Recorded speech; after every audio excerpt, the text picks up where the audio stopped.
There are some very strong reasons why partners breaking up generally try to remain friends. To the person being, however nicely, rejected, the promise of friendship can feel like an emotionally reassuring consolation prize. We may no longer be able to share their bed, have children with them, or end our days in their company, but at least something can be rescued from the ashes.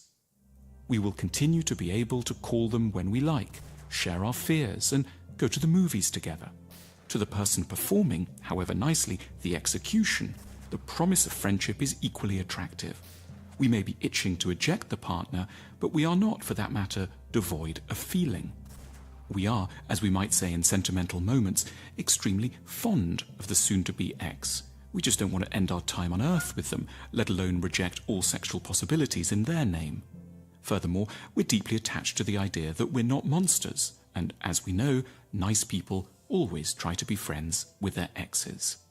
The arguments may sound wise, but from close up they are deeply fraught and in their own way a catastrophe for both sides.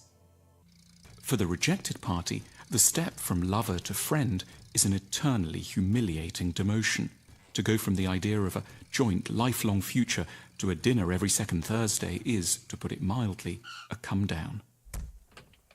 Worse, every sighting of the ex is guaranteed to reignite hope, and then further insult. One isn't acquiring a friend, more an unwitting torturer.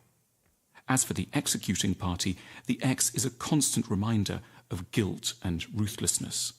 One can't even ever be too kind, lest one's intentions be misread, and after a few drinks, they burst into tears or attempt to make a move. The idea of trying to be friends constitutes a touching attempt to honor the best sides of a relationship in which two people invested heavily. Lovers can't, so the thought goes, simply vanish from each other's lives after all that. A friendship is invoked to memorialize an episode of genuine importance. But, looked at more dispassionately, friendship isn't in any real sense faithful to love. Friendship with an ex does a grave disservice both to the memory of the relationship at its height and the merits of intimate friendship.